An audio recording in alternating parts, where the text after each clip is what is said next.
Thapliyal and welcome to economics with DP Thapliyal. आज हम Indian economic development जो इकोनॉमिक्स क्लास 12 की सेकेंड बुक है उसके चैप्टर 3 इकोनॉमिक रिफॉर्म सिंस 1991 का पार्ट 5 इसमें हमने इससे पहले 4 वीडियो इसमें निकाली है, जिसमें लिबरलाइजेशन एक, प्राइवेटाइजेशन दूसरा पार्ट, तीसरा पार्ट इसमें जो थर्ड पार्ट निकाला था वो ग्लोबलाइजेशन का निकाला था, फोर्थ पार्ट था असेसमेंट ऑफ एनईपी और एलपीजी पॉलिसी, और जो फिफ्थ पार्ट आज हम इसका जो लास्ट पार्ट है उसका हम आज पढ़ेंगे। इसमें गुड्स एंड सर्विसेज टैक्स जिसे हम जीएसटी कहते हैं और डिमोनेटाइजेशन। तो न्यू इकोनॉमिक पॉलिसी 1991 में इम्प्लीमेंट हुई, उसमें कंटिन्यूस तब से लेकर के अब तक लगातार चेंज होते आ रहे हैं। कुछ न कुछ हर टाइम पर इसमें इकोनॉमी में जब जब जरूरत पड़ती है तब तब रिफॉर्म हो रहे हैं, लेकिन ये जो रिफॉर्म्स हैं वो सिंस 1991 है। इसका मीनिंग ये नहीं है कि जो केवल 1991 में जो रिफॉर्म किए गए वही आएंगे। उसमें जितने भी मॉडिफिकेशन होने हैं एलपीजी पॉलिसी में वो सारे मॉडिफिकेशन किए जाते रह रहे हैं, जब जब अलग अलग टाइम पर इनको मॉडिफाई किया जाता रहा है। तो अब जो एक इम्पोर्टेंट इस चैप्टर का जो हमारा रिफॉर्म रहा है वो रहा है जीएसटी एंड डिमोनेटाइजेशन। तो सबसे पहले हम बात कर रहे हैं जीएसटी पर, डिमोनेटाइजेशन उसके बाद लेंगे, पहले जीएसटी पर बात कर लेते हैं हम। जीएसटी का बेसिक हमने जब हम प्राइवेटाइजेशन पढ़ रहे थे उस समय भी हमने वहां डिस्कस किया था, और जब हम लिबरलाइजेशन पढ़ रहे थे तो लिबरलाइजेशन में जो हमने टैक्स रिफॉर्म पढ़ा था, जो हमने रिफॉर्म फिस्कल रिफॉर्म्स पढ़े थे अंडर न्यू इकोनॉमिक पॉलिसी, उसमें जीएसटी का इंट्रोडक्शन हमने वहां किया था, जो पहला ही वीडियो हमारा था। लेकिन फिर से हम इसे समझ लेते हैं जीएसटी क्या है। GST which was implemented from 1 जुलाई 2017। तो कभी कभी एमसीक्यूज वगैरह में पूछे जा सकते हैं या फिल इन द ब्लैंक्स में पूछे जा सकते हैं। डिफरेंट डेट दे दी, 4 अलग अलग डेट दे दी, और उसमें से कोई एक जो सही डेट होगी वो सिलेक्ट करनी है, तो हमारी क्या हो जाएगी 1 जुलाई 2017। तो जीएसटी जो इम्प्लीमेंट हुई है 1 जुलाई 2017 से हुई है, और जो जीएसटी का जो बिल पास हुआ है, GST is one tax replacing all indirect tax in the economy. Also it is uniform tax across all part of country, one tax, one nation, one market। ये स्लोगन भी है GST का, one tax, one nation and one market. ये जो tax बना है GST, ये हमारे पास जो पास हो गया था इंडिया में वो 2016 में ये पास हो गया था। गुड्स एंड सर्विसेज टैक्स 2016 में पास हुआ, बट ये जो इम्प्लीमेंट हुआ वो हुआ 1 जुलाई 2017 से, और 2016 में इसे इम्प्लीमेंट नहीं किया गया। बना करके इसमें जो भी मॉडिफिकेशन हुए हैं वो सब बना करके रख लिया था, और 1 जुलाई 2017 से इसे यूनिफॉर्म रूप में पूरी कंट्री में ऑलमोस्ट सभी जगह इसे शुरू किया गया। अब types of GST in India. तो जीएसटी वैसे one tax, one nation, one market है। ये 3 टाइप से जीएसटी को लिया जाता है।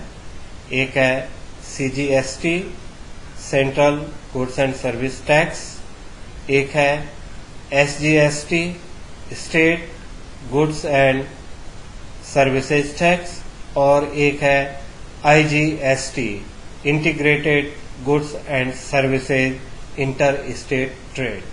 तो एक तो है गुड्स एंड सर्विसेज जो सेंट्रल के लिए जाएगा जो टैक्स, एक है जो टैक्स स्टेट के लिए आएगा, और एक है वो टैक्स जो 2 या 2 से ज्यादा राज्यों में कोई गुड्स एंड सर्विसेज जब जाती है तो उसमें जो लगता है वो आईजीएसटी लगता है, integrated goods and service inter state trade, और finally UTGST, union territory goods and service tax. तो 3 टाइप का हम टैक्स पढ़ते हैं, सीजीएसटी, एसजीएसटी एंड आईजीएसटी।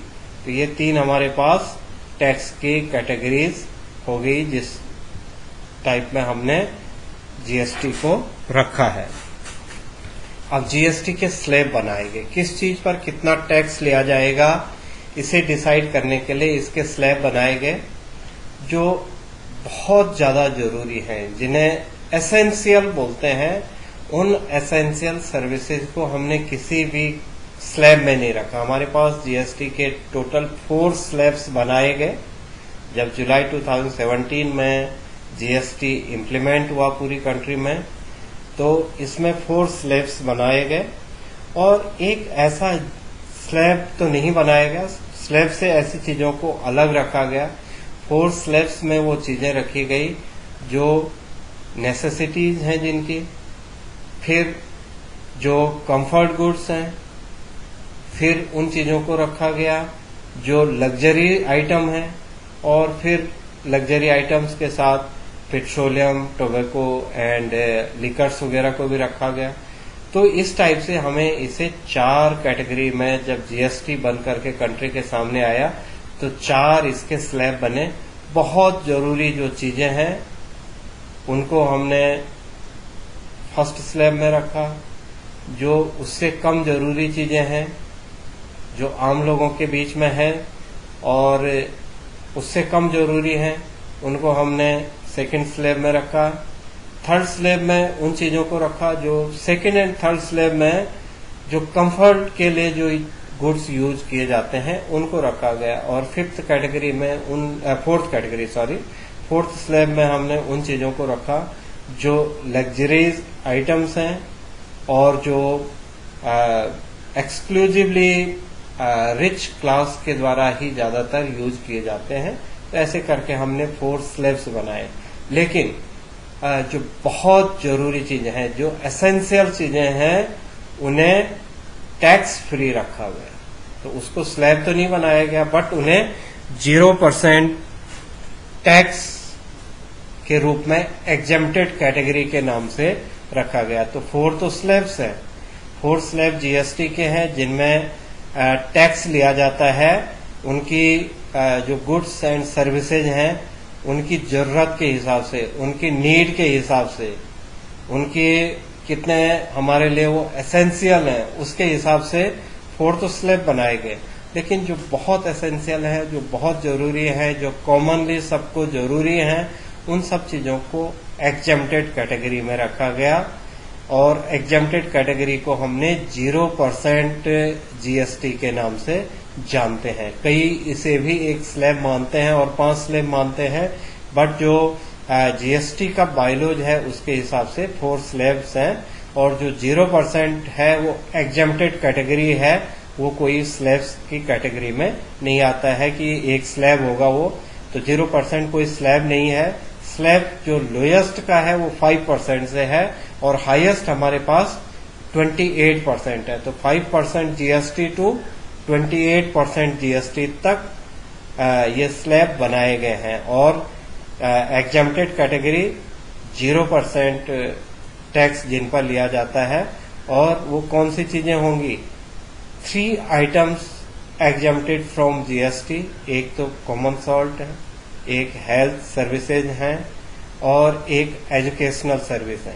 तो एक कॉमन चीजें जो हैं उनको लिया गया, हेल्थ सर्विस ली गई, एजुकेशन सर्विस ली गई है, जो कि 0% या एग्जेम्प्टेड जीएसटी कैटेगरी में रखा गया। तो हेल्थ सर्विसेज भी हमारी जीएसटी से फ्री है और एजुकेशन सर्विस भी जीएसटी से फ्री है। और जो बहुत एसेंशियल जो कॉमनली यूज किए जाने वाली चीजें हैं वो भी जीएसटी से एग्जेम्प्टेड है। अब आ जाता है जो एसेंशियल आइटम्स हैं जिन पर पहला जो स्लैब है वो 5% की कैटेगरी में आता है। तो 5% GST category, this include of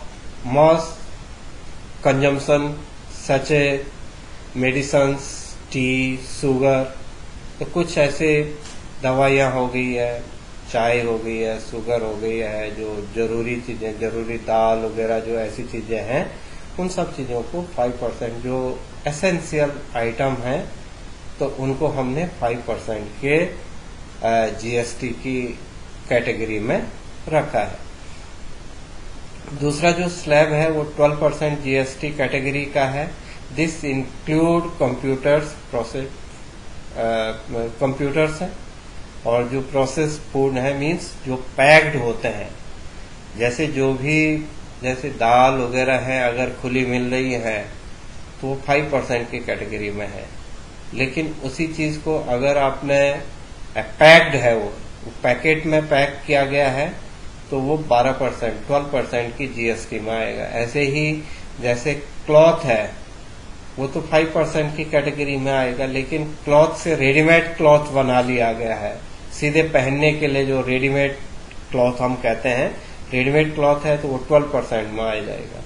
तो जितने भी प्रोसेस फूड हैं, जिनको प्रोसेस किया जाता है, ऐसे सारे फूड, जैसे जिन चीजों को भी अब पैकेट में, जैसे पनीर है पैकेट में आएगा, तो प्रोसेस फूड हो जाएगा, 12% का उस पर जीएसटी लग जाएगा। ऐसी चीजें जो कि पैक की जाती हैं, जिनको पैकेट में या जिनको हम प्रोसेस करके फूड को प्रिजर्व करके जो भी बेचा जाएगा, वो सब 12% कैटेगरी में आएगा। अब इसमें किस टाइप से क्वेश्चन पूछा जा सकता है? जीएसटी पर पूरा ही एक 3-4 मार्क्स के लिए क्वेश्चन पूछा जा सकता है, और 1 मार्क्स के लिए भी पूछा जा सकता है। 1 मार्क्स में डेफिनेशन आ सकती है, या कह सकता हो कि कितने स्लैब हैं, ये कह सकता है, या कह सकता है कि 0% स्लैब के कोई 2 चीजें बताइए, या वो कह सकता है कि 5% में कौन सा आइटम आता है, या किसी आइटम का नाम दे देगा, किसी गुड्स और सर्विसेज का नाम दे देगा, और ये कहेगा कि ये किस रेंज की जीएसटी स्लैब में है, किस जीएसटी स्लैब में इस टाइप के गुड्स आ सकते हैं। तो 1 मार्क्स के इसमें बहुत ज्यादा प्रोबेबिलिटी है, पॉसिबिलिटी रहती है ऐसे उसमें। तो हमें एक एक दो आइटम, क्योंकि एक चीज ध्यान रहे कि जो जीएसटी की जो ये स्लैब है, उनमें जो गुड्स एंड सर्विसेज रखी गई है, ये नहीं है कि ये परमानेंट ये गुड्स एंड सर्विसेज उसी जीएसटी के स्लैब में रहेंगे। ये क्योंकि हमारी जो जीएसटी काउंसिल है वो कंटिन्यूअस इसमें रिव्यू करती रहती है, चेंज करती रहती है, अमेंडमेंट इसमें होते रहते हैं। तो कोई गुड्स ऐसा नहीं है कि जो 28 में आ गई वो 18 में नहीं आ सकती, जो 18 में है वो 12 में नहीं आ सकती, या 12 की 5 में नहीं आ सकती, ऐसा नहीं हो सकता। एट द टाइम ऑफ जिस समय हम पढ़ रहे हैं, उस समय कौन सी गुड किस कैटेगरी में है, कौन सी सर्विस किस कैटेगरी में है, जब जीएसटी काउंसिल की बैठक होगी, हो सकता है उस समय तक उसकी वो कैटेगरी चेंज भी हो सकती है। तो इसका मतलब क्या हो गया कि स्लैब तो 4 ही हैं, 5%, 12%, 18% एंड 28%। अभी तक यही 4 स्लैब हैं। इन 4 स्लैब में ये तो टैक्स का परसेंटेज है कि कितना टैक्स उन चीजों पर लिया जाएगा, लेकिन उसमें जो गुड्स एंड सर्विसेज हैं वो टाइम टाइम पर रिव्यू होती रहती हैं, और उन्हें कम की कैटेगरी में भी कई बार किसी चीज को एसेंशियल मान लिया जाए, तो उसे बहुत सारी 12% के, जिन पर इनिशियली 2017 जुलाई में जिनको 12% की रेंज में रखा गया था, बाद में जीएसटी काउंसिल ने उसे जो चेंज किया गया जीएसटी काउंसिल में, वो 5% में आ गई। बहुत सारी चीजें जो 12% में थी वो 5% में आ गई, और बहुत सारी 5% की चीजें 12% में चले गई। ऐसे 18% की गुड्स एंड सर्विसेज 12 में आ गई, 12 वाली कुछ 18 में भी चले गई। ये टाइम टाइम पर मैंने आपसे बताया है इस चीज को कि जब जब जीएसटी काउंसिल की मीटिंग होती है, जीएसटी काउंसिल के जो हेड होते हैं वो जो फाइनेंस मिनिस्टर होते हैं कंट्री के, वो उसके हेड होते हैं। जो हमारी फर्स्ट जीएसटी काउंसिल थी उसके हेड लेट अरुण जेटली जो हमारे फाइनेंस मिनिस्टर थे वो थे, और अभी की जो जीएसटी की कमेटी है उनके हेड जो अभी के फाइनेंस मिनिस्टर हैं, हमें से निर्मला सीतारमण जी, वो अभी हमारे जीएसटी काउंसिल की चेयरपर्सन है। तो जो भी कंट्री का जो कैबिनेट मिनिस्टर होगा फाइनेंस का, वही जीएसटी काउंसिल के चेयरपर्सन होते हैं। और उसके अलावा इस पूरी कमेटी में सभी स्टेट्स के जो फाइनेंस मिनिस्टर होते हैं या वहां से जो मिनिस्टर का जिनको वो मिला रहता है, वो उस काउंसिल में सभी स्टेटों की भी कंट्रीब्यूशन होता है, या हम कहें कि सभी स्टेट के और सेंटर के लोग बैठ करके इन चीजों को मॉडिफाई करते रहते हैं कि किस चीज को, कौन सी चीज ज्यादा जरूरी है। हमने पहले उसको दूसरे रेंज में रख लिया था तो उसे कभी भी चेंज किया जा सकता है। तो 12% हमने बात कर ली। अब है 18% जीएसटी कैटेगरी में। इसमें hair oil, toothpaste, soap, paste, इस टाइप की चीजें इसमें आती हैं जो 18% है। ये कंफर्टेबल वाली गुड्स कहलाती हैं। ये 5% में मोर एसेंशियल गुड्स रहती हैं। 12% में comfort and less essential goods रहती हैं। 18 में प्योरली कंफर्टेबल, जो कंफर्ट गुड्स होती हैं। हम 3 टाइप्स के गुड्स पढ़ते हैं। एसेंशियल गुड्स हो जाती हैं, कंफर्ट गुड्स होती हैं और लग्जरी गुड्स होती हैं। तो इसमें 18% में वो आ जाता है। 28% जीएसटी की कैटेगरी में जितने भी लग्जरी आइटम्स होते हैं, कार वगैरह, ये सब 28% की कैटेगरी में आते हैं। हमारे यहाँ पर 2 चीजें ऐसी हैं जो कि आज भी जीएसटी की कैटेगरी से बाहर रखे गए हैं।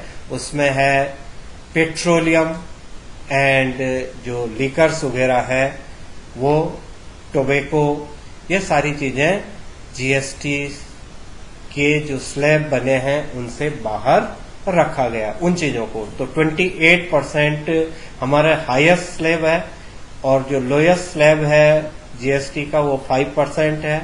और कुछ चीजें ऐसी हैं जो एग्जम्प्टेड है, एग्जम्प्टेड कैटेगरी में आती है। इट मीन्स जिसमें 0% टैक्स लगता है। तो स्लैब 4 हो गए, 5, 12, 18 एंड 28%। एक जो कि स्लैब नहीं है, एग्जम्प्टेड है। और 2 इम्पोर्टेंट आइटम्स आपको बताए हैं जो जीएसटी के इन सारे स्लैब से बाहर हैं, 0% से लेकर के 28% तक जिनको कवर नहीं किया जाता है। उनमें पेट्रोलियम, जो डीजल है, पेट्रोल है, और जो लिकर्स है, जितने शराब वगैरह जो है, इनको जीएसटी की रेंज में नहीं रखा गया है क्योंकि जीएसटी की रेंज हमारे पास हाईएस्ट 28 है। और जो पेट्रोलियम, जो पेट्रोल है, जो डीजल है, जो लिकर्स है, ये इसकी जो इस पर जो टैक्स लिया जाता है ये कई टाइम ज्यादा लिया जाता है। 28% से कई ज्यादा टैक्स उस पर इम्पोज किया जाता है क्योंकि हमारे पास ऑयल प्रोडक्ट, ऑयल जो भी है वो क्रूड ऑयल, उसके लिए हम दूसरे देशों पर डिपेंड करते हैं, इंपोर्ट करते हैं। और इस पर टैक्स कई बार स्टेट गवर्नमेंट अपने हिसाब से लगा लेती है, सेंट्रल गवर्नमेंट अपने हिसाब से, उस पर हैवी टैक्स होते हैं। तो अगर उन्हें 28% पर लाया जाएगा तो उनके टैक्स बहुत कम हो जाएगा। और जो हमें गवर्नमेंट ने उन्हें अलग ही रखा है डिस्करेज करने के लिए कि ज्यादा इनका यूज न करें, क्योंकि हमें ये चीजें बाहर से मंगानी पड़ती हैं। पेट्रोल, डीजल दूसरे देशों से मंगाना पड़ता है। हमारा इंपोर्ट सबसे ज्यादा 70% अप्रोक्सीमेटली क्रूड ऑयल पर ही होता है, कच्चे तेल पर ही होता है। और पेट्रोलियम वगैरह, इसे डिस्करेज करने के लिए, इसकी खपत को कम करने के लिए गवर्नमेंट 28% से भी ज्यादा टैक्स उन पर इम्पोज करती है। ऐसे ही जो लिकर्स है, शराब जिसे हम कहते हैं, तो लिकर्स पर हैवी टैक्स लगाया जाता है। 28% से ज्यादा तो हमारे पास जीएसटी की कैटेगरी नहीं है, लेकिन लिकर्स पर 70, 80 और 100 और 150% तक भी टैक्स लगाया जाता है। मान लो कि 100 रुपए की चीज है और उसी चीज को टैक्स लगा करके 100 रुपए और टैक्स लगा लिया, 200 रुपए में वो लिकर्स बेच लिया, तो मैंने 100% टैक्स हो गया। कई बार 200% तक भी इस पर लिकर्स पर टैक्स लगाया जाता है। और वो क्यों लगाया जाता है? क्योंकि लीकर्स हेल्थ के लिए इंजुरियस है, खतरनाक है और गवर्नमेंट इसे डिस्करेज करना चाहती है। तो डिस्करेज करने के लिए हैवी टैक्स लगाया जाता है लीकर्स पर। इसलिए इन दो चीजों को इन टैक्स स्लैब से बाहर रखा गया। अगर 28% में लीकर्स मिलने लग जाए तो बहुत ही कम कीमत पर बाजार में बिकने लगेगा शराब, और वो लोगों के हेल्थ के लिए, सोसाइटी के लिए, लोगों के हेल्थ के लिए और इन सब चीजों के लिए हानिकारक रहेगा, इंजुरियस टू हेल्थ है वो। तो इसलिए गवर्नमेंट उसे डिस्करेज करने के लिए मोर देन 28% उस पर टैक्स इम्पोज करती है। इसलिए उसे इस कैटेगरी में नहीं रखा गया है, या हम कहें कि जीएसटी के रेंज में, जीएसटी में लाया ही नहीं गया है। और ऐसे ही मैंने आपसे पहले ही बात कर लिया है कि जो हमारे पेट्रोलियम वगैरह हैं उनको इसलिए नहीं रखा गया है क्योंकि हमें बहुत ज्यादा डिपेंड करना पड़ रहा है उन चीजों के लिए, दूसरे देशों पर इंपोर्ट करना पड़ रहा है। तो उसे डिस्करेज करने के लिए इन दो चीजों को हमने जीएसटी के अंदर नहीं रखा है। हमारे देश में केवल यही दो चीजें हैं जो जीएसटी से बाहर हैं, या हम कहें कि जिन पर 28% से ज्यादा टैक्स लिया जाता है। अदरवाइज 5, 12, 18 एंड 28% गुड्स की कैटेगरी के हिसाब से टैक्स इम्पोज किए जा रहे हैं, और जो बहुत एसेंशियल है वो एग्जेम्प्टेड कैटेगरी हो जाती है। अब है कि जो ये सिस्टम है, जो ये जीएसटी का सिस्टम है, इसका अगर हम असेसमेंट करें ये ठीक रहा या गलत, तो हम इसका असेसमेंट करते हैं कि कंपैरेटिव स्टडी हम इसकी करते हैं कि ओल्ड टैक्स सिस्टम ठीक था या जीएसटी ठीक है। मैं आपको एक बार थोड़ा सा शॉर्ट में बता देता हूं कि 2017 जुलाई से पहले जो हमारे पास टैक्स सिस्टम था, हमने कहा था कि 1990 तक तो हमारे पास जो टैक्स का जो स्ट्रक्चर था वो बहुत कॉम्प्लिकेटेड था, बहुत ज्यादा कॉम्प्लिकेटेड टैक्स स्ट्रक्चर था अप टू 1990, चाहे वो डायरेक्ट टैक्स का था चाहे वो इनडायरेक्ट टैक्स का था, कॉम्प्लिकेटेड सिस्टम था। और उसमें चेंज किया गया 1991 की जो इकोनॉमिक पॉलिसी हमने फ्रेम की, तो हर बार जहां जैसा लगता था वैसे ही टैक्स रिफॉर्म किए जाते थे, इनडायरेक्ट टैक्स रिफॉर्म या डायरेक्ट टैक्स भी रिफॉर्म किए जाते थे। बीच में हमने वैल्यू एडेड टैक्स को भी हमारे देश में शुरू किया गया, लेकिन ये वैरायटी ऑफ टैक्स हो गए, अप्रोक्सीमेटली 23 टाइप के टैक्स हमारे पास हो गए। और स्टेट में कोई जो हमारे स्टेट में जो चीज मान लो कि 10 रुपीज की है, दूसरे स्टेट में वो 12 रुपीज की भी हो सकती है, तीसरे स्टेट में वो 8 रुपीज की भी हो सकती है, due to taxation, due to policy of taxation. कहीं बहुत ज्यादा टैक्स लगाया जाता था किसी स्टेट में उन्हीं चीजों पर कम टैक्स लगाया जाता था। स्पेशली जो नियर बाई के स्टेट होते थे जिनकी बाउंड्रीज एक स्टेट से दूसरे स्टेट लगती थी, ऐसी चीजों के लिए जिनके टैक्स इस स्टेट में कम है तो यहाँ के लोग उस स्टेट में खरीदने जाते हैं, जो बाउंड्री पर जो एरिया लग रहा है, और उस स्टेट के लोग इधर से खरीद लेते थे जो यहाँ सस्ती होती। इसका मतलब है इतनी डिस्पैरिटी थी और डिफरेंट टैक्स थे, और कभी कभी ये टैक्स की रेंज इतनी ज्यादा हो जाती थी कि 100% भी टैक्स लगा लिया जाता था। 100 रुपए की चीज 200 रुपए में भी बिकनी शुरू हो जाती थी, क्योंकि स्टेट अपने हिसाब से टैक्स इम्पोज करते थे। जो एक्साइज ड्यूटी वगैरह है जो सेंटर लेता था, उसके अलावा स्टेट अपने हिसाब से इनडायरेक्ट टैक्सों को इम्पोज करती जाती थी। तो उससे यूनिफॉर्म पॉलिसी नहीं थी, हर राज्य में उसी कंपनी का प्रोडक्ट अलग अलग कीमतों पर बिकता था, क्योंकि उस पर जितना भी टैक्स इम्पोज किया जाएगा उसी हिसाब से कम और ज्यादा उसकी प्राइस होती थी। तो ये एक यूनिफॉर्म सिस्टम नहीं था, ये एक सबसे बड़ी प्रॉब्लम थी जो हमारा ओल्ड टैक्स सिस्टम था। ओल्ड टैक्स सिस्टम का मतलब हो गया कि जुलाई 2017 से पहले का, बिफोर जुलाई 2017, उसे हम ओल्ड टैक्स सिस्टम कह रहे हैं। तो अब हम टैक्स सिस्टम को 3 पार्टों में पढ़े हैं। एक तो हमने 1950 से 1990 तक के टैक्स रिफॉर्म पर पढ़ा, उसे हमने पढ़ा, वो कॉम्प्लिकेटेड था, उसमें इंपोर्ट सब्स्टिट्यूशन वगैरह बहुत सारी चीजें उसमें हमने लगा रखी थी। टैरिफ्स थे दुनिया भर के टाइप के, कोटा, टैरिफ्स, लाइसेंस, ये बहुत सारी चीजें थी। 1990 तक हमने उसे पढ़ा।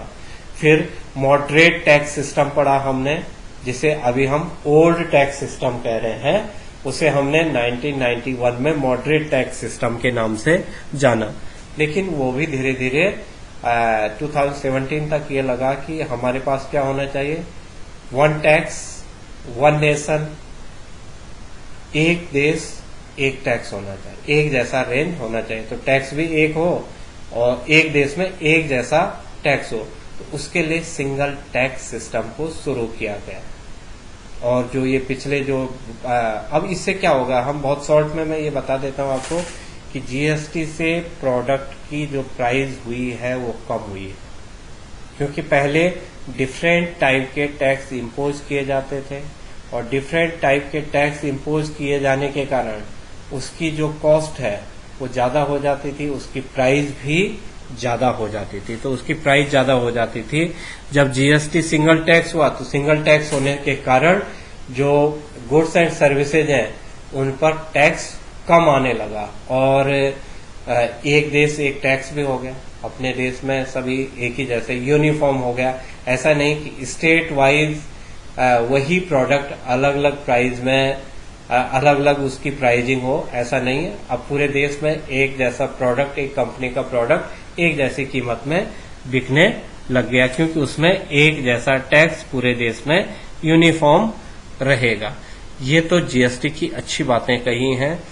अब एक नंबर में अगर जीएसटी की डेफिनेशन पूछता बोर्ड की, व्हाट इज जीएसटी, तो जीएसटी क्या है?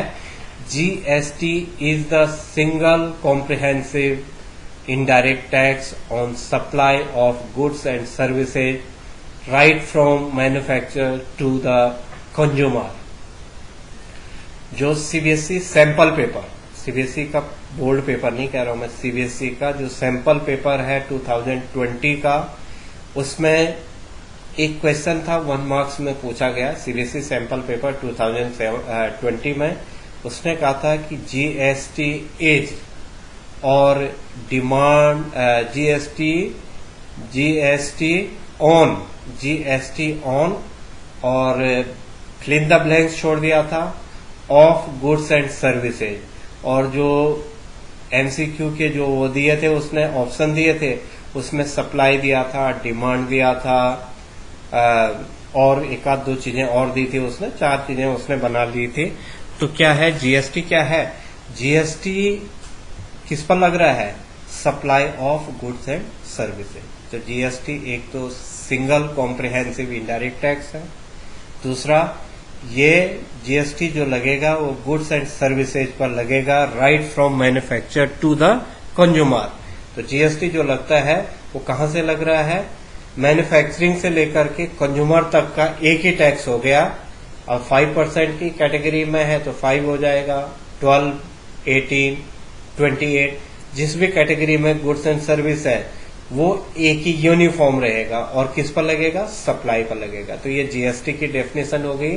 GST is the single comprehensive indirect tax on supply of goods and services right from manufacture to the consumer. ये 1 मार्क्स की डेफिनेशन। अगर हम कंपेयर करें ओल्ड टैक्स सिस्टम से तो हम कह सकते हैं कि ये एक सिंप्लीफाइड टैक्स सिस्टम है। पहले कॉम्प्लिकेटेड था, 1990 से पहले भी बहुत कॉम्प्लिकेटेड था। 1991 के बाद जितने रिफॉर्म किए उनमें बहुत सारे टैक्स होने के कारण ये कॉम्प्लिकेटेड हो गया था। लेकिन जीएसटी क्या हुआ? एक तो simplified goods and service tax है, simple goods and tax service है। जैसे मान लो कि कोई चीज 12% की कैटेगरी में आता है, तो 12% की कैटेगरी में आता है तो 100 रुपीज की चीज 112 रुपीज में होगी, तो 6 रुपीज उसमें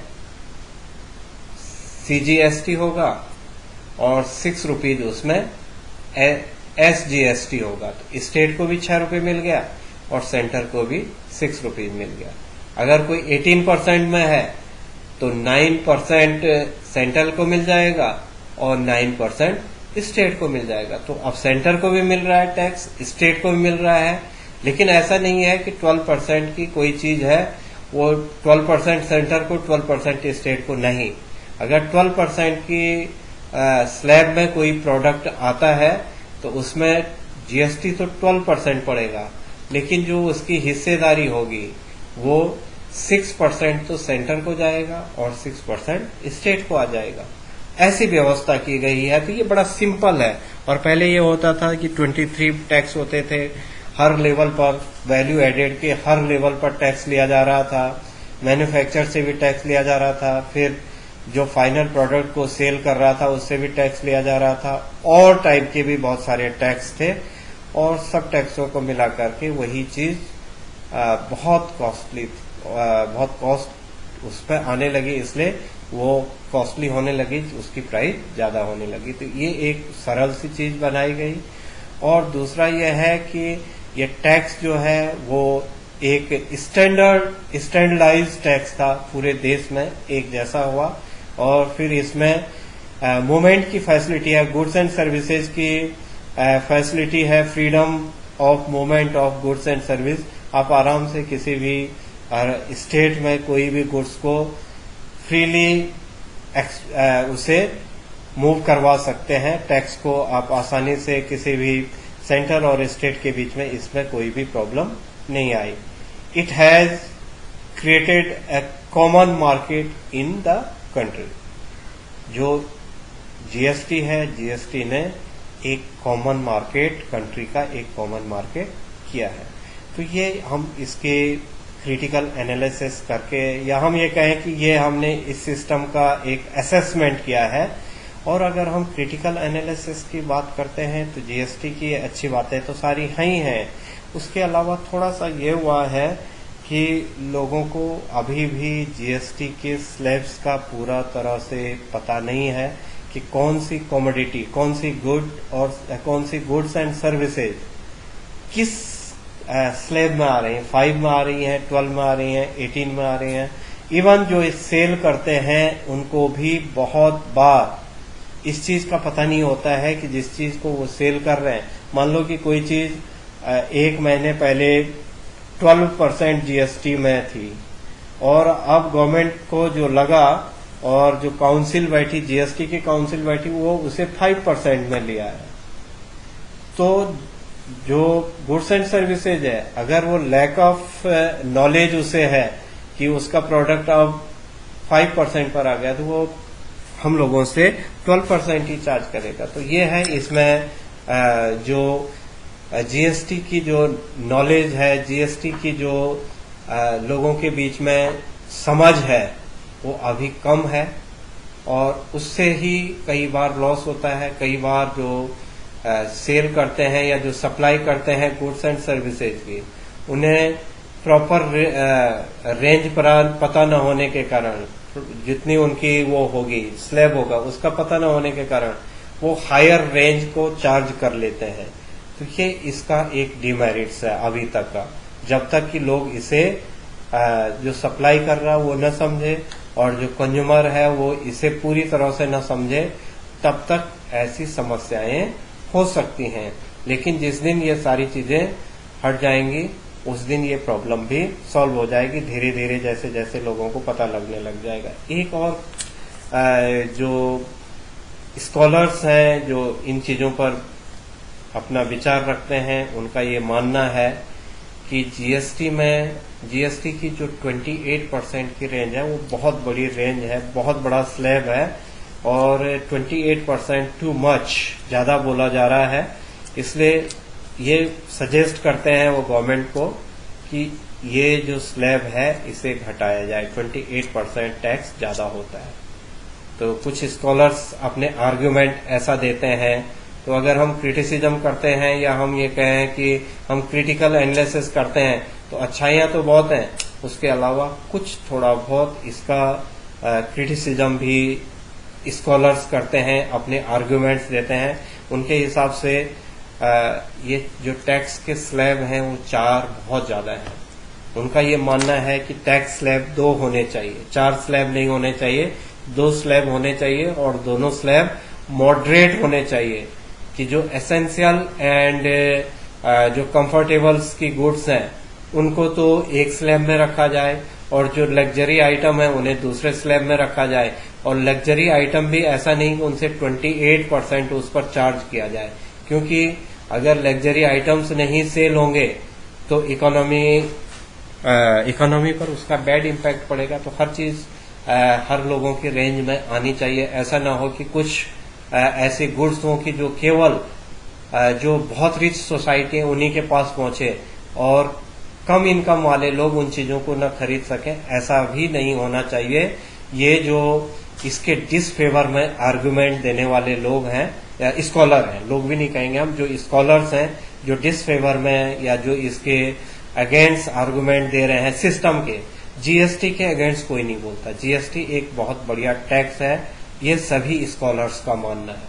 जितने भी स्कॉलर्स हैं वो जीएसटी को कभी भी बुरा नहीं मानते हैं, लेकिन इसके इम्प्लीमेंटेशन के जो इसके जो स्लैब हैं उन पर उनके इसके डिसफेवर में इसके अपने आर्गुमेंट होते हैं। वो कहते हैं कि 4 स्लैब होंगे तो इसकी अवेयरनेस पब्लिक को बहुत आसानी से नहीं होगी, क्योंकि ये चेंज होता रहता है। ऐसा तो नहीं है कि ये स्लैब लॉन्ग टर्म स्लैब है, ये तो साल भर में 2 बार 3 बार 4 बार जब जीएसटी काउंसिल की बैठक होगी तब वो रेंज चेंज हो सकती है। तो इसलिए इतनी चीजों को याद रखना, इतनी चीजों की अवेयरनेस पहुंचाना हर बार एक ही साल में कई बार, ऐसा अवेयरनेस का जो सिस्टम है वो इतना इम्प्रूव हमारी कंट्री में नहीं है। इतनी इंफॉर्मेशन एंड टेक्नोलॉजी अभी भी हमारे देश में यूज करने वाले लोगों का संख्या इतनी ज्यादा नहीं है। इसलिए इसके स्लैब जो 4 हैं उन्हें रिड्यूस करके 2 किया जाए। और जो लोग इसके डिसफेवर में आर्गुमेंट देते हैं उनका ये मानना है कि पेट्रोल को भी, जो पेट्रोल एंड डीजल को है उसे भी जीएसटी के स्लैब में लाया जाए, जीएसटी से बाहर न रखा जाए और उसकी कीमत भी पब्लिक के लिए थोड़ा सा उस पर जो हैवी टैक्स इम्पोज किया जा रहा है उसे कम करके और इन्हीं स्लैब में लाया जाए जो जीएसटी के स्लैब है। तो ये कुछ क्रिटिकल एनालिसिस इस पर बनता है। अगर कभी क्रिटिकल एनालिसिस पूछ जाते हैं तो ये होता है। बट जीएसटी के डिसफेवर में कोई भी जितने भी स्कॉलर्स इस पर अपना राय रखते हैं, जितने भी आर्गुमेंट देते हैं स्कॉलर्स, वो कोई भी जीएसटी के डिसफेवर में बात नहीं करता है। केवल इसके जो स्लैब्स वगैरह हैं, जो इसके रेंज हैं, उन रेंज पर लोग बात करते हैं, या जो चीजें बाहर रखी गई हैं उनको इसमें शामिल करने के बारे में बात करते हैं। तो ये क्रिटिकल एनालिसिस था जीएसटी का। अब हम आ जाते हैं डिमोनेटाइजेशन। तो डिमोनेटाइजेशन क्या है? Demonetisation refers to withdrawal of the status of legal tender to the currency in circulation. Demonetization notes of rupees 500 and 1000 with immediate effect on 8th November 2016. तो कभी कभी डिमोनेटाइजेशन की 1 मार्क्स के लिए डेफिनेशन पूछी जा सकती है कि व्हाट इज डिमोनेटाइजेशन। हर आप लोग सभी जानते हैं डिमोनेटाइजेशन क्या है, क्योंकि आप लोगों से बहुत दूर की बात नहीं है। आप लोगों के इसके बारे में, डिमोनेटाइजेशन के बारे में ऑल आर अवेयर। हम ये नहीं कह सकते हैं कि कोई इंडिविजुअल पहली बार डिमोनेटाइजेशन सेंटेंस सुन रहा होगा जो 12th क्लास में पढ़ रहा है, क्योंकि ये 2016 में ही इम्प्लीमेंट हुआ और हर आदमी इससे अफेक्टेड रहा है, जिस भी वे में, चाहे उसके फैमिली के हिसाब से रहा हो या इंडिविजुअल रहा हो, लेकिन इससे अफेक्टेड रहा है। इसलिए सभी लोगों को इसका पता है। बट इसकी डेफिनेशन अगर पूछी जाए तो डेफिनेशन के टाइम पर बहुत कम लोग जिन्होंने पढ़ा होगा या जिन्होंने उसे समझा होगा उन्हीं को इसकी डेफिनेशन पता होगी, सबको इसकी नहीं है। तो इसलिए इसकी डेफिनेशन क्या है कि डिमोनेटाइजेशन क्या करता है? विथड्रॉल करता है लीगल टेंडर को, जो करेंसी होती है। आपने आरबीआई का जो हमने आपको वीडियो आपके सामने रखा था प्रीवियस में, जब मैक्रो इकोनॉमिक्स पढ़ा रहे थे, तो उसमें नोट इश्यूज अथॉरिटी के रूप में इसके फंक्शन को पढ़ाया गया था और वहां बताया गया था कि नोट को जो सर्कुलेट करता है वो आरबीआई करता है, सेंट्रल बैंक करता है, और वो एक लीगल टेंडर होता है। तो कोई भी नोट की वैलिडिटी किस बेस पर होती है? उसके लीगल टेंडर पर होती है।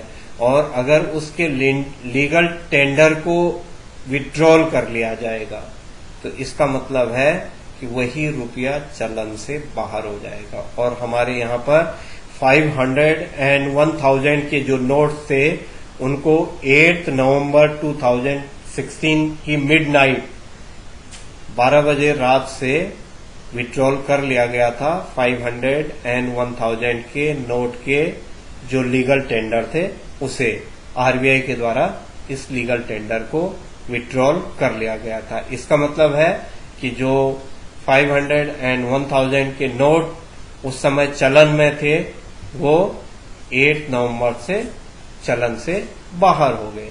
अब इसका फाइनेंशियल इंक्लूजन, इसके फाइनेंशियल जो इंक्लूजन रहा है, कॉन्सिक्वेंसेज रहे हैं, वो क्या रहे होंगे उसे थोड़ा समझ लीजिए। People could deposit ₹500 and 1000 ended note in the bank.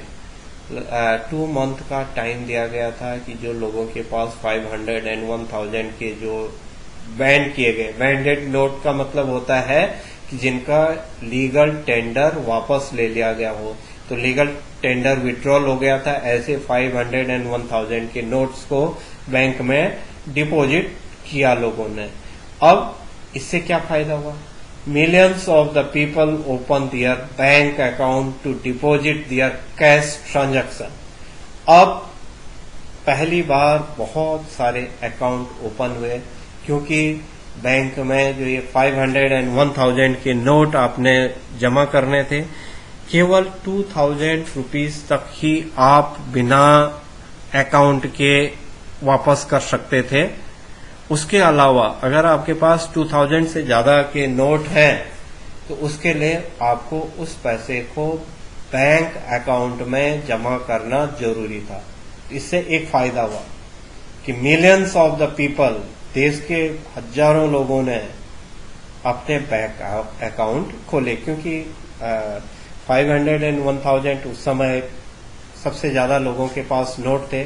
ऐसा नहीं है कि डिमोनेटाइजेशन ये पहली बार हुआ हो, पहले भी इससे पहले डिमोनेटाइजेशन हुआ था, लेकिन उस समय जो नोट डिमोनेटाइज किए गए थे वो 1% लोगों के पास सर्कुलेशन में रहते थे, ज्यादा लोगों के पास नहीं था, इसलिए उसका व्यापक प्रभाव नहीं पड़ा।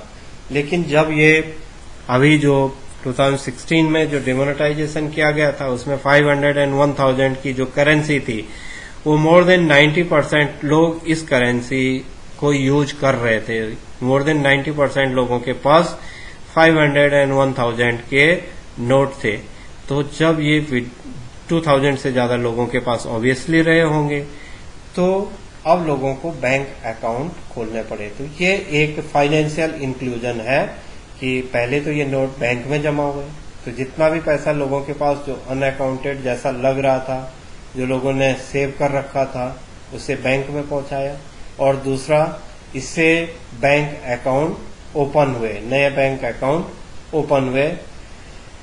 एज दो इसके कारण क्या हुआ है कि जो बैंकिंग सिस्टम है ये एक जो हमारा अपना जो सिस्टम था इंडिया का, हमारे पास कैश इकोनॉमी हमारी थी। हमारे पास जो फाइनेंशियल सिस्टम था एक ऑर्गेनाइज्ड फाइनेंशियल सिस्टम नहीं था। हमारा सब काम कैश में होता था, कैश बेस्ड इकोनॉमी हमारी बन रखी थी। हमें डिजिटल ट्रांजैक्शन के मोड में हमारी कंट्री लगभग ना के बराबर थी। डिजिटल मोड में नहीं थी हमारी कंट्री, हमारी जो इकोनॉमी थी वो डिजिटल न होकर के कैश इकोनॉमी थी। तो इस सिस्टम से जो ये नोट का डिमोनेटाइजेशन किया गया, जो विड्रॉल किया गया उनका लीगल टेंडर 500 एंड 1000 के नोट का, उसके कारण एक ऑर्गेनाइज फाइनेंशियल सिस्टम अपने देश में, एक बैंकिंग सिस्टम, ऐसा बैंकिंग सिस्टम डेवलप हुआ जो एक ऑर्गेनाइज्ड हो, जिसमें लोगों का पैसा बैंक में पहुंच गया जो लोगों ने अपने पास रखा था। अब हम ये कह सकते हैं कि इस पॉलिसी डिसीजन ये अच्छी डिसीजन रहा है। डिमोनेटाइजेशन के जो गुड डिसीजन है, अच्छी बातें जो हैं वो उन पर हम बात करते हैं। कोई भी पॉलिसी मैं बार बार आपसे डिस्कस करता रहता हूं कि कोई भी जो पॉलिसीज बनाई जाती हैं उनके प्रोस एंड कॉन्सेज होते हैं, उनके नफा नुकसान होते रहते हैं हर पॉलिसी के। ऐसा नहीं है कि कोई भी पॉलिसी इकोनॉमी में 100% सक्सेस पॉलिसी होगी, उसके कुछ प्रोज एंड कॉन्सेज होते हैं। ऐसे ही डिमोनेटाइजेशन के भी प्रोज एंड कॉन्सेज रहे हैं, लेकिन इसकी कुछ अच्छी बात रही है। और जो अच्छी बात रही है वो रहा है कि लोग जो कैश सिस्टम से शिफ्ट होकर के डिजिटल मोड ट्रांजैक्शन पर आ गए। It was a good move because it indicate people shift to the digital mode of transaction. मैंने क्या कहा, पहले तक कैश मोड में लोग काम करते थे, अब डिजिटल ट्रांजैक्शन के मोड में लोग आ गए। ये अच्छी बात रही डिमोनेटाइजेशन की। इससे फाइनेंशियल इंक्लूजन इंक्रीज हुआ, इसमें ट्रांसपेरेंसी बनी कंट्री में। जो फाइनेंशियल जो लेन देन में जो प्रॉब्लम आती थी वो सारी खत्म हुई। जो कमियां लेन देन की, जो कैश क्रंच की जो डिमेरिट्स थी, वो फाइनेंशियल इंक्लूजन हो गया। लोगों ने डिजिटल मोड में काम शुरू करा, तो उससे वो जो लॉस होते थे, जो उसके डिमेरिट्स थी, कैश सिस्टम की जो डिमेरिट्स थी वो उससे खत्म हुआ। कैश सिस्टम से बहुत सारे इलीगल मनी इकोनॉमी में आ रही थी, लोग इलीगल ट्रांजैक्शन करते थे, उससे टैक्स से बचने के लिए। तो इससे डिमोनेटाइजेशन के कारण ये फाइनेंशियल इंक्लूजन हुआ। तो जो पैसा है वो काउंटेड पैसा है, वो चाहे इनकम टैक्स में आए चाहे इनडायरेक्ट टैक्स में आए, कहीं ना कहीं उसकी काउंटिंग होने लग गई। और जो इंडिया का जो रेवेन्यू सिस्टम है, जो रेवेन्यू रिसीव्ड है, वो डिमोनेटाइजेशन से बड़ी सरकार को टैक्स के रूप में पैसा मिलना शुरू हो गया, जो कि इलीगल रूप से लोग पहले कैश सिस्टम में उस सब चीज को कहीं भी उसकी एंट्री नहीं होती थी, वो अब एक फाइनेंशियल इंक्लूजन सिस्टम में आ गया। और इससे जो बैंक का बैलेंस है, तो जो बैंक बैलेंस है, जो stock of money in the economy में मनी का जो स्टॉक है वो बढ़ा। आप लोगों को मैक्रो इकोनॉमिक्स में जब हमने क्रेडिट क्रेशन और मनी क्रेशन बताया, उसमें ये बात कही थी कि जितना ज्यादा बैंक के पास डिपॉजिट होगा, प्राइमरी डिपॉजिट, उसके बेस पर ही बैंक क्या करते हैं, बैंक क्रेडिट क्रेशन करते हैं या मनी क्रेशन करते हैं। तो जो डिमोनेटाइजेशन हुआ उसके कारण सारा 500 एंड 1000 के नोट्स बैंक में चले गए, लोगों ने अकाउंट खोल दे। तो बैंकों के जो कमर्शियल बैंक हैं उनके प्राइमरी डिपॉजिट्स बढ़ गए, और प्राइमरी डिपॉजिट्स बढ़े तो उससे क्या हुआ, उससे सबसे बड़ा जो फायदा हुआ वो ये हुआ कि बैंकों के क्रेडिट क्रेशन की जो पावर है, क्रेडिट क्रेशन की जो एबिलिटी है, उसके लिए ये बहुत अच्छी व्यवस्था हुई। It will lead to money supply, ये मनी सप्लाई क्रिएशन करने के लिए और इकोनॉमी में लिक्विडिटी बढ़ाने के लिए एक अच्छा सिस्टम माना गया कि इससे जो इकोनॉमी में जो लिक्विडिटी थी उसे कम करके और डिजिटल मोड में इसे रखा गया। और जो ब्लैक मनी या जो लोग टैक्स सेवर थे, जो गवर्नमेंट से टैक्स की चोरी करते थे, जो ब्लैक मनी, ब्लैक मार्केटिंग, इन सब चीजों पर डिमोनेटाइजेशन से कंट्रोल हुआ। और इसी के साथ जो हमारे जो दूसरे देशों से फंडिंग आती थी, कैश में जो फंडिंग आती थी, जिससे टेररिज्म और ये सारी चीजें हमारे सामने पर जो चैलेंजेस थे, उन चैलेंजेस को भी इससे कंट्रोल किया जा सका। ये डिमोनेटाइजेशन की अच्छी बातें थी, लेकिन इसकी कुछ खराब बातें भी रही हैं। जब हम क्रिटिकल एनालिसिस करते हैं तो इसके डिसफेवर में भी जो आर्गुमेंट है वो ये कहते हैं, इट लीड टू सेवा कैश क्रंच इन आवर, जो हमारी इकोनॉमी है ये एक सेंसिटिव इकोनॉमी है। इंडियन इकोनॉमी एक सेंसिटिव इकोनॉमी है। यहाँ पर छोटे छोटे लोगों के लेन देन होते हैं, जो कि बैंकिंग सिस्टम, क्योंकि हमारा बैंकिंग सिस्टम आज भी इतना इम्प्रूव नहीं है कि सभी जगह हमारे बैंकों का एक्सटेंशन हो रखा होगा। इतना आसान नहीं है बैंकिंग सिस्टम, जो कि हर एरिया में बैंकिंग सिस्टम डेवलप हो रखा होगा। तो लोगों को छोटे छोटे जो लेन देन लोग करते थे, जैसे फार्मर है, अपने छोटी छोटी उनकी सेविंग्स होती थी, छोटा छोटा उनका लेन देन होता था। या जो हमारे ये ऐसे वर्कर्स हैं, जैसे ये ठेली रेड़ी वाले ये लोग हैं, मजदूर लोग हैं, इनका जो लेन देन होता है वो कैश में ही होता था। ये डिजिटल मोड में, क्योंकि इन लोगों को अकाउंट खुलवाना, इनके पास पैसा ही इतना कम होता है कि ये अकाउंट खुलवाएं बैंकों में। अब दिन भर काम करना है लेबर ने, और उसे एक दिन अपना पैसा विड्रॉल या जमा करने के लिए बैंक में जाना है, क्योंकि उसके पास ऐसे डिजिटल गैजेट्स नहीं है कि जिनमें वो खुद ही सेव कर सके और खुद ही विड्रॉल कर सके। ऐसे डिजिटल गैजेट्स तो उन लोगों के पास होते नहीं है, क्योंकि हमारी इकोनॉमी एक सेंसिटिव इकोनॉमी है, कैश सेंसिटिव है, कैश क्रंच वाली इकोनॉमी हमारी है। यहाँ पर छोटे छोटे लोगों के लेन देन होते हैं, ज्यादा पैसा लोगों के पास नहीं होता है। डिजिटल अवेयरनेस अभी बहुत कंट्री में नहीं है, और डिजिटल अवेयरनेस के लिए लोगों के पास डिजिटल गैजेट्स होने बहुत जरूरी है। लोगों की इनकम सबकी इतनी ज्यादा नहीं है कि जिनके पास की अभी भी कोविड पीरियड में आप लोगों को पता होगा कि 80 करोड़ पॉपुलेशन के लिए गवर्नमेंट ने फूड, गेहूं और चावल, जो व्हीट एंड राइस देने की व्यवस्था की है। इसका मतलब है कि 80% लोग 80 करोड़ लोग गवर्नमेंट ये मान रही है कि जिनके पास की बहुत अच्छा पैसा नहीं है, तो जिनके पास अच्छा पैसा नहीं, जो कि गेहूं और चावल के लिए भी कतार में खड़े होते हैं, क्या उनके पास डिजिटल गैजेट्स होंगे कि जो वो लेन देन डिजिटल गैजेट से कर सकें? Obviously no. उनको कहाँ जाना पड़ेगा? बैंक में। हर जगह बैंक है? नो। ऐसा भी नहीं है कि चप्पे चप्पे पर बैंक होंगे। रूरल एरिया में तो कई कई गांवों में बैंक सिस्टम नहीं है। दूसरे 10-10, 5-5 गांवों के बीच में ये 5-5, 10-10 किलोमीटर दूर जाकर के बैंकिंग सिस्टम है।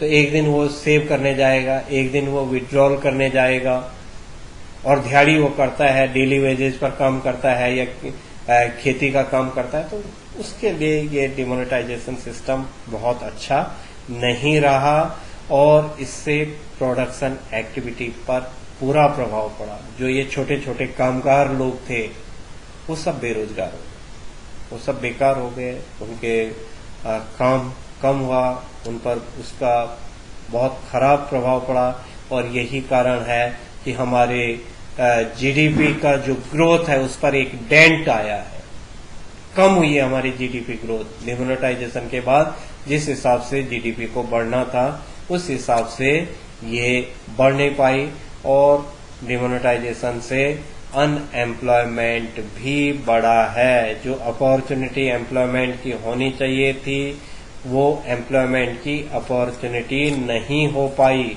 तो ये एक इकोनॉमी के लिए, ग्रोथ के लिए, जीडीपी के लिए एक डेंट भी था। इस सिस्टम को, ऐसा नहीं है कि ये पूरी तरह से खराब सिस्टम है। अगर हम हमें अगर बोर्ड एग्जाम में वो क्रिटिकल एनालिसिस के पूछता है तो हम इसके मेरिट्स एंड डिमेरिट्स तो हमने कह दिया है, लेकिन जहां हमने अच्छाई पढ़ते समय लगा कि बहुत अच्छी बातें हैं, और जब हम इसकी डिमेरिट्स पढ़ रहे हैं तो लग रहा है कि गवर्नमेंट ने बहुत खराब किया। दोनों चीजें लग रही हैं। जब हम मेरिट्स पढ़ रहे हैं तो ये लग रहा है कि गवर्नमेंट ने इस पॉलिसी को बहुत अच्छा इम्प्लीमेंट किया, अच्छा हुआ। और जब हम डिमेरिट्स पढ़ रहे हैं तो हमें लग रहा है कि ये पॉलिसी बहुत अच्छी नहीं थी। लेकिन अगर जो क्रिटिकल एनालिसिस करते हैं, जो स्कॉलर्स अपने आर्गुमेंट्स देते हैं क्रिटिकल एनालिसिस में, तो ये लॉन्ग टर्म प्रोसेस है। आज हम फाइनेंशियल इंक्लूजन हुआ है कंट्री में, धीरे धीरे लोगों के पास इकोनॉमिक अवेयरनेस आएगी, लोगों के पास फाइनेंशियल अवेयरनेस आएगी।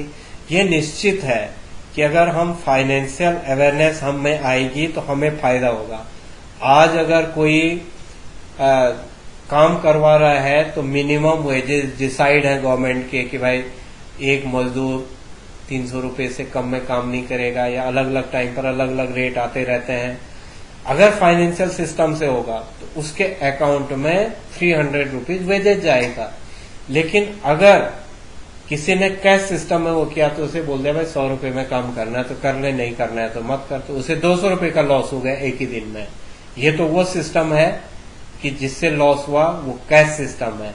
और अगर जिससे लॉस ना होता वो क्या था, फाइनेंशियल इंक्लूजन सिस्टम या डिजिटल सिस्टम, तो उसके अकाउंट में पैसा चला जाता है। जैसे मनरेगा की स्कीम है, अगर उसके अकाउंट में पैसा चला जाता है तो उसे 100 डेज का जो भी वेजेज है स्किल्ड अनस्किल्ड का उसके अकाउंट में चला जाएगा, और अगर नहीं होता है तो नहीं जाएगा। यही एक फायदा रहा है कि जो जनधन अकाउंट रहे हैं, जो डिमोनेटाइजेशन रहा है, उसका बेनिफिट कुछ इस समय पता लगा जब कोविड पीरियड में लोगों के जिनके भी अकाउंट थे, गवर्नमेंट ने जो पुअर पॉपुलेशन थी, जो जिनको काम से हटा दिया गया था कोविड पीरियड में, जो लॉकडाउन रहा है, उस लॉकडाउन में उन लोगों के अकाउंट में पैसे पहुंचे। तो अब इस समय हम कह सकते हैं कि अगर डिमोनेटाइजेशन न होता तो फाइनेंशियल इंक्लूजन नहीं होता। फाइनेंशियल इंक्लूजन नहीं होता, लोग अपने बैंक अकाउंट न खोलते, और बैंक अकाउंट न खोलते तो इस समय डिजिटल ट्रांजैक्शन उनके अकाउंट में नहीं हुआ होता। पता नहीं पैसे किसके हाथ में चले जाते अगर गवर्नमेंट देती भी। कैश अगर गवर्नमेंट देगी तो इंडिविजुअल को मिले ये बहुत आसान नहीं है, बट जब अकाउंट खुला है उस पर्सनल जो कि पुअर है उसी के अकाउंट में पैसा जा रहा है, ये निश्चित हो जाता है। तो जो बीच में ये पैसों को जितने भी ये घपले होते थे, या जैसे हम कहें कि लोग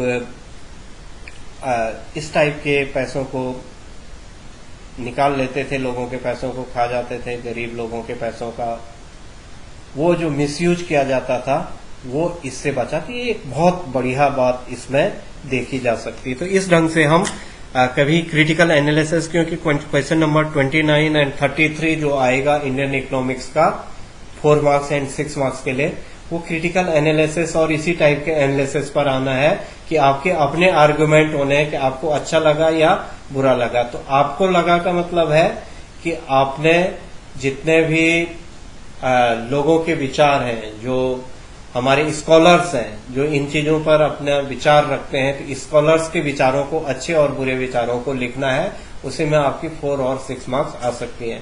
तो मैंने दोनों के आपको क्रिटिकल एनालिसिस बता दिया है, जीएसटी का भी एंड डिमोनेटाइजेशन का भी। तो ये हमारा न्यू इकोनॉमिक पॉलिसी 1991 का चैप्टर यहीं पर खत्म होता है, 3rd चैप्टर। तो हमारा 1, 2 एंड 3 जो चैप्टर थे वो 12 मार्क्स बोर्ड एग्जाम के हिसाब से 12 मार्क्स के सिलेबस का था। अब जो अगला वीडियो होगा वो चैलेंजेस, जो इंडियन इकोनॉमी के चैलेंजेज हैं उन पर होगा, और वो 22 मार्क्स के लिए बोर्ड एग्जाम का अभी तक का जो सिलेबस है। हो सकता है इस बीच में कुछ चेंजेज आ जाए, लेकिन अभी जो आज की डेट का है उस पर मैं बात कर रहा हूं। तो करंट चैलेंजेज जो हैं वो आगे 22 मार्क्स के चैप्टर्स हैं, और जो अगला जो वीडियो हम रखेंगे वो पॉवर्टी पर रखेंगे। तो हमारा वो 4th चैप्टर भी हो जाता है और यूनिट भी 2nd हो जाती है, चेंज हो जाती है। Thank you for watching this video.